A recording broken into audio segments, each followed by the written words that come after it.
Hello, hello, everyone. How are you on Monday? How are you on Monday? Welcome to a new podcast recording. I am today spinning off of our topic from last week that has got me very excited.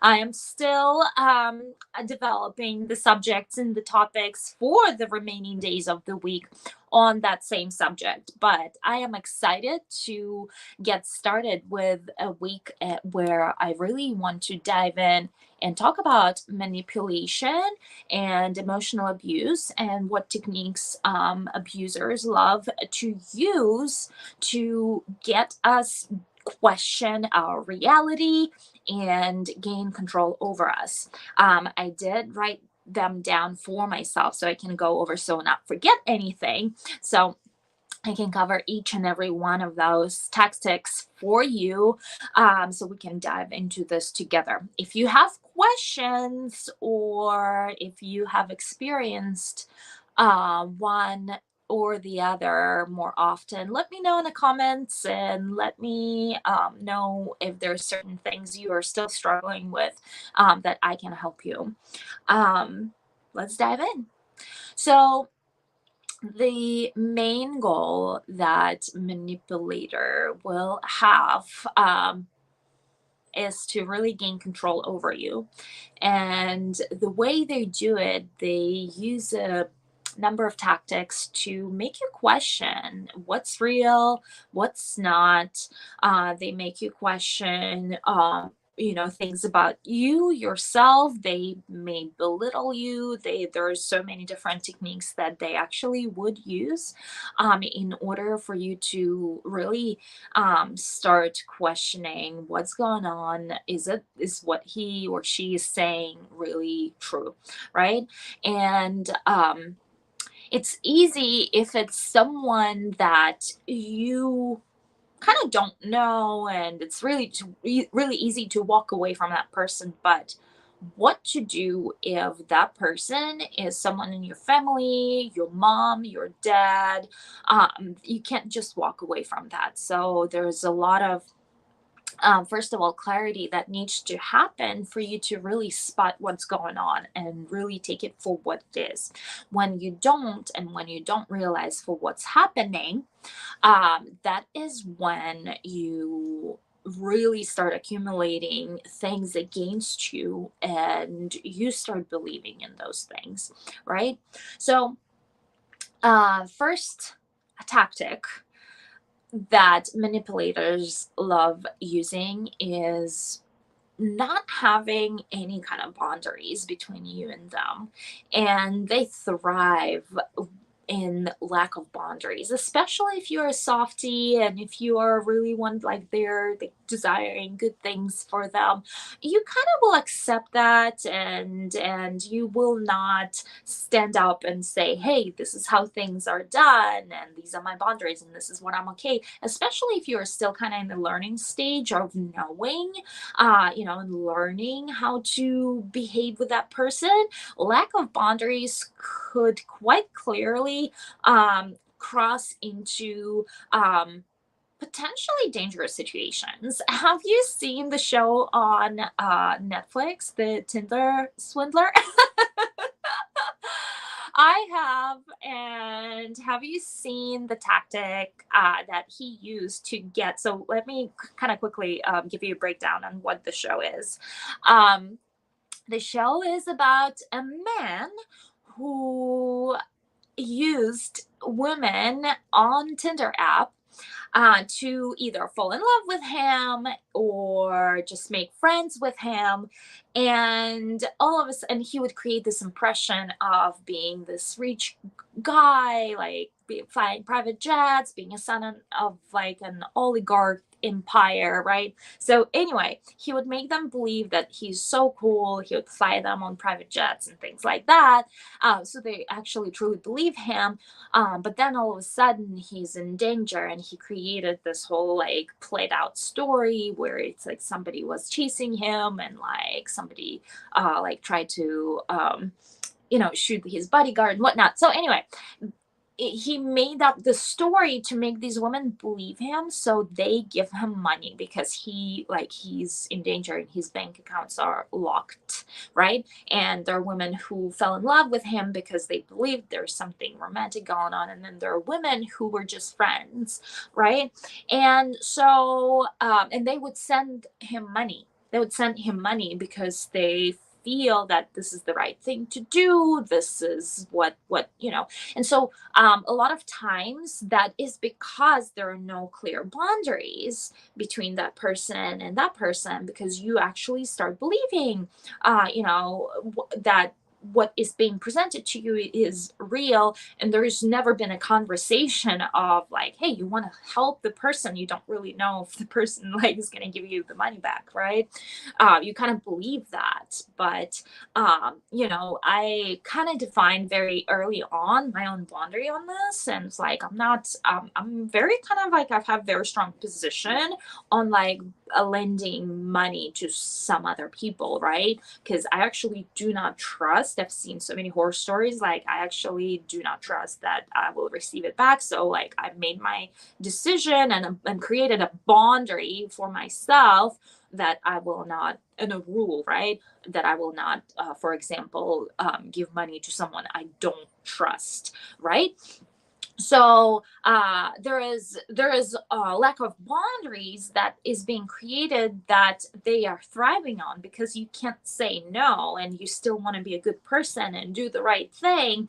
But because there is a lack of boundaries of what's allowed and how the relationship works, this could easily cross into the territory where you cross the boundaries without even realizing you have overstepped your something, and like something that doesn't feel right. But the manipulators love the lack of boundaries because they can use that to their advantage to take control over you, right?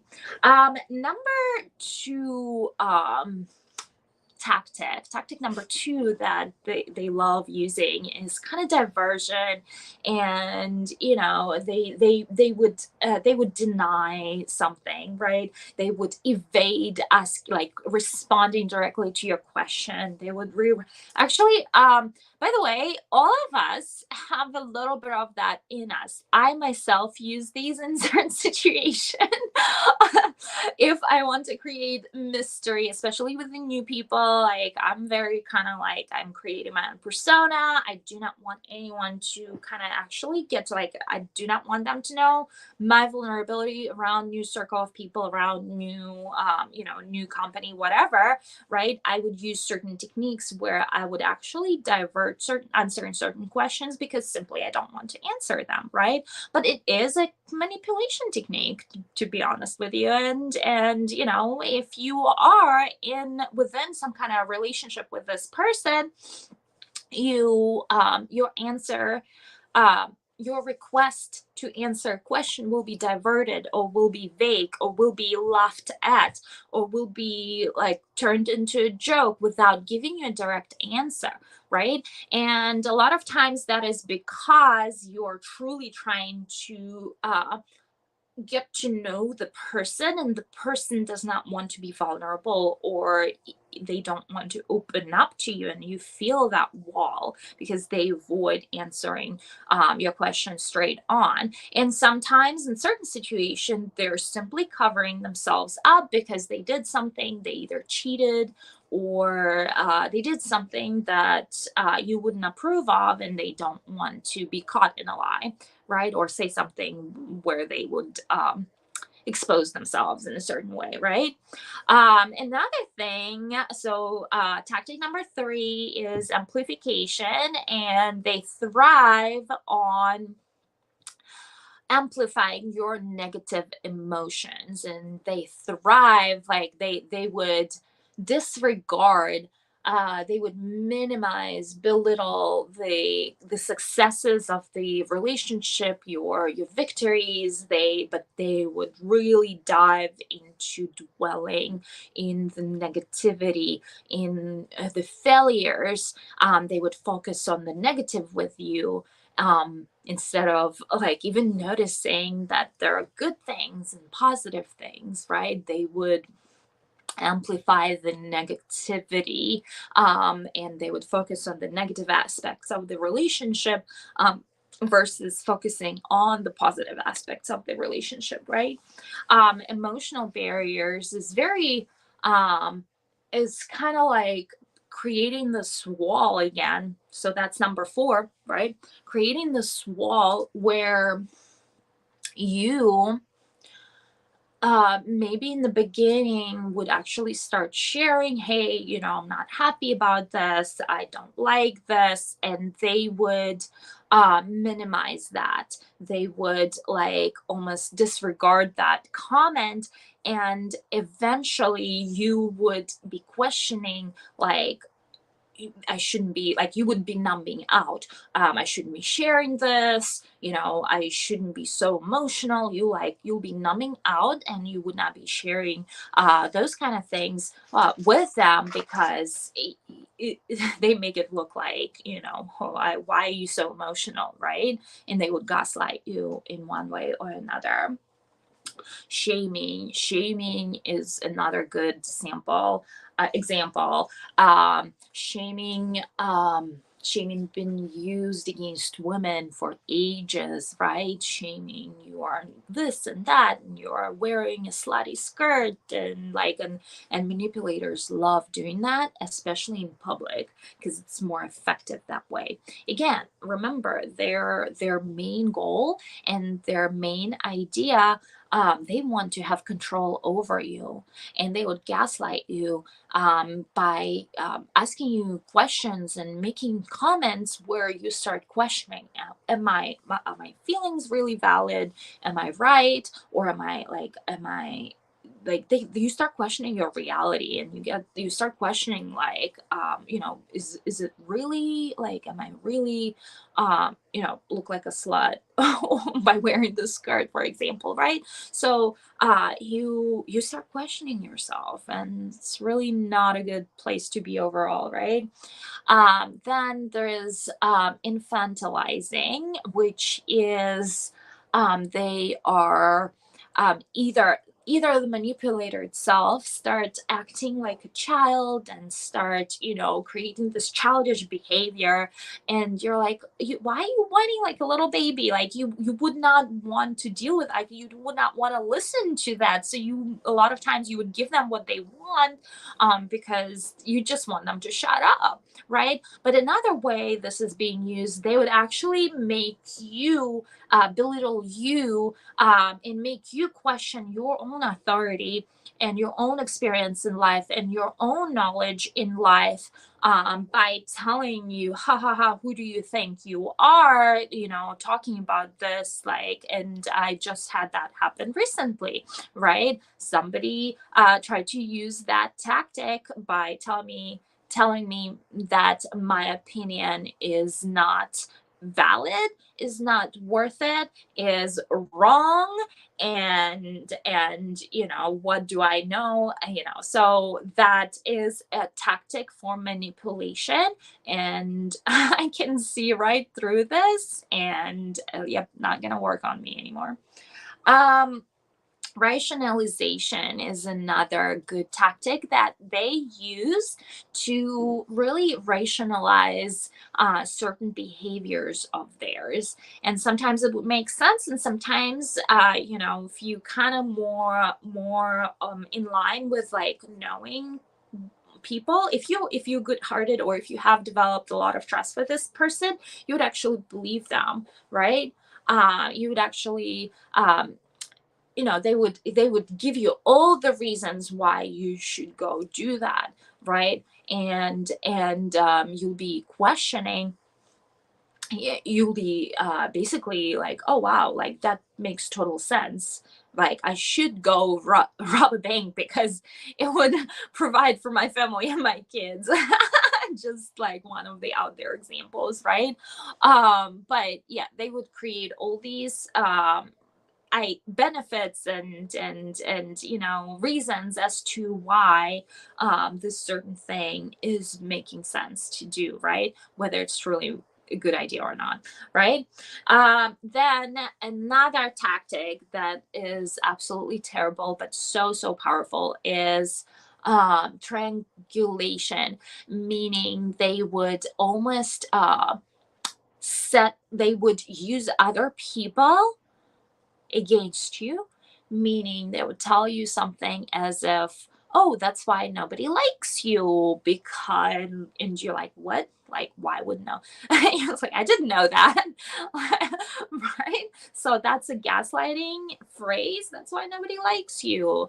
But it is also almost as if other people are in on whatever that is that manipulator is doing, right? So, and you kind of like, you are taking your support system away from you, and you are feeling lonely and alone. And that is a very powerful tactic that they use to take control and take power, right? And then they would also love to present their own advice that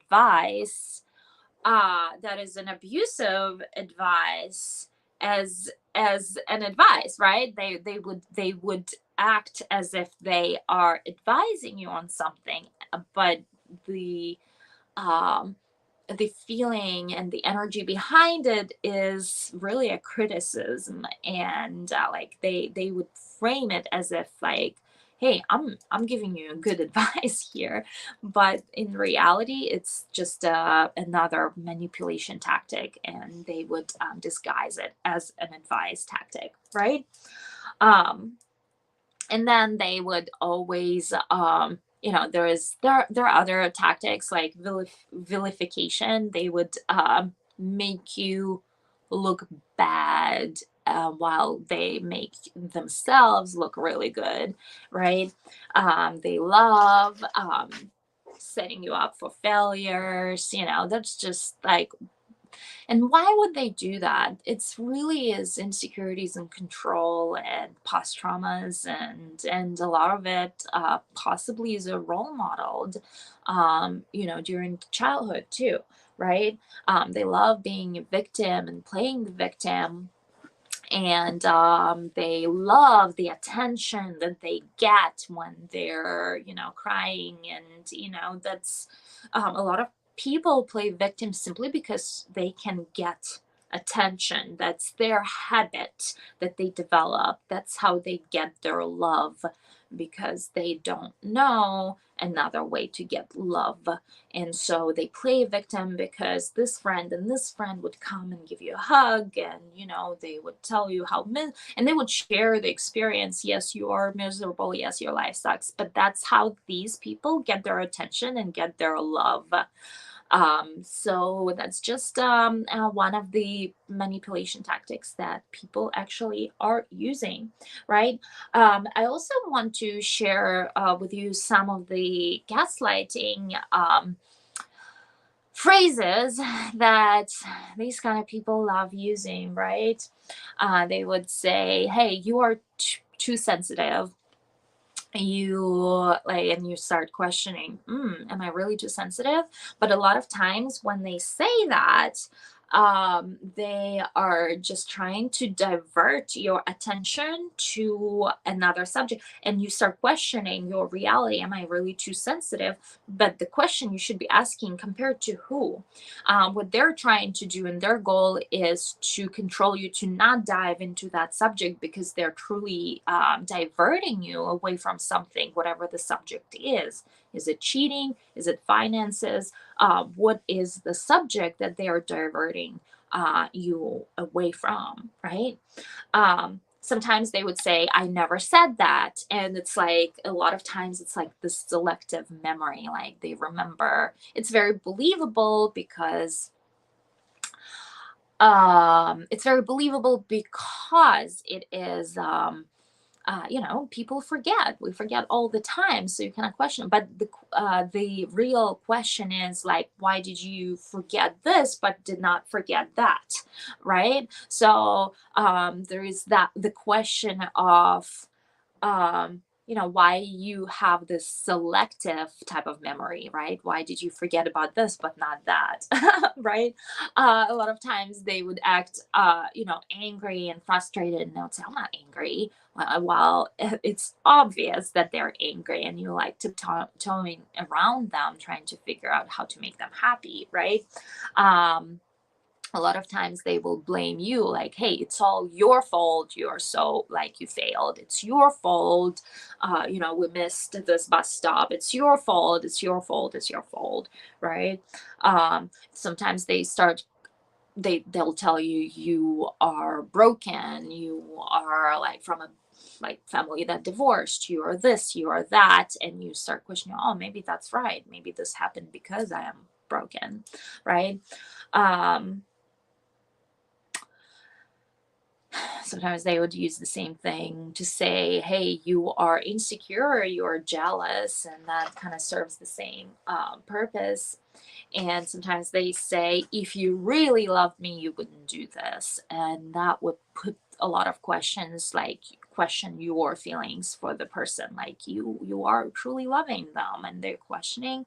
So these are just some of the examples that I'm sharing with you today. So you can start paying attention to your own relationship, to your own environment, to really start being able to spot people in your own environment who are manipulators, who are emotionally abusive, who you actually don't want to be around. And like I said in my previous video, you really want to walk away from these people, because if you try to argue with them, they would take defensive position and it would lead nowhere. In fact, that could even only get worse. And you really don't want to go there. You don't want to go there that route. Just accept the fact that they would not be willing to improve, right? They're just gonna have to leave them the way they are and walk away from them. There is no we women, especially like in love relationship, I see so many patterns. And just so you know, a lot of us have and use these kind of tactics in our own relationship, our own lives. And a lot of us, if not pretty much everyone, have tendencies once in a while. But what you're looking for is a pattern. Like, if there is a pattern to that and consistency element to gaslighting or manipulative tactics, that's what you're looking for. That's your red, like, number one red flag. You like just need to walk away from that person if you can, right? Because that's a toxic person. They're not going to be a positive influence in your life. And what I was going to say is that so many women are, in fact, um, trying to fix the person because they think they need fixing, and they believe that if only because you are such a person of such a great heart and you believe that they can improve, they're gonna become better, and you start you go into relationship with this person with this idea that you're gonna fix him, right? If it's a romantic relationship, and there's no fixing. Like, you either accept the person the way they are, because not only it's not going to be better, most likely it's going to get worse. Most likely it's going to get worse over the years, right? And you just have to go into this with an understanding that the person that you are marrying is not going to be fixed. There is no, like, I know you have a good heart and you're trying to help this other person, and but there is no such thing. So just walk away. Just walk away. That's my best advice. Just like, you deserve better. There are better people out there. There's better love life out there. Believe me, trust me, I know. And you deserve so much better. Especially if you have the beautiful good heart. So, like, I, because of your own insecurities, you would attract a narcissist. it's just how it works. It's like two opposites of the magnets attract, especially if you are, very what's the word, absorbing, energy absorbing. I forgot the word for that. You would attract a broken person because you would naturally have this tendency to fix them, but there's no fixing. That is why, walk away. It's so easy to say, it's so hard to do. I completely understand, but there's no fixing. So the best we can do is just accept it as much as we don't want to accept it, and walk away and not argue with that person. And actually, uh, yeah, if you try to like stand against that, you're only gonna make them really mad, and there are sometimes not good consequences to doing that. So walking away is your best bet. With that, my beautiful love, thank you for tuning in today. Today was a quick overview of different manipulation techniques that people love using. I need you to know them because you will spot those better in conversations or in certain things. But like I said, when you feel that your inner clicker or ticker is like off, you're like, something is not, like, I don't like something about it. Most likely it would fall in one of those categories that I shared with you, and you're gonna know. But as soon as you know, like, that's your sign. Like, don't put up with that. Follow your gut, follow your intuition, follow your feelings. Don't get caught in gaslighting, in second guessing your own reality. Follow your intuition, follow your gut. You have that for a reason. That's your internal mechanism that tells you, that guides you to where to go from here, right? Follow your gut. Thank you so much for tuning in, and I'll speak to you later. Bye.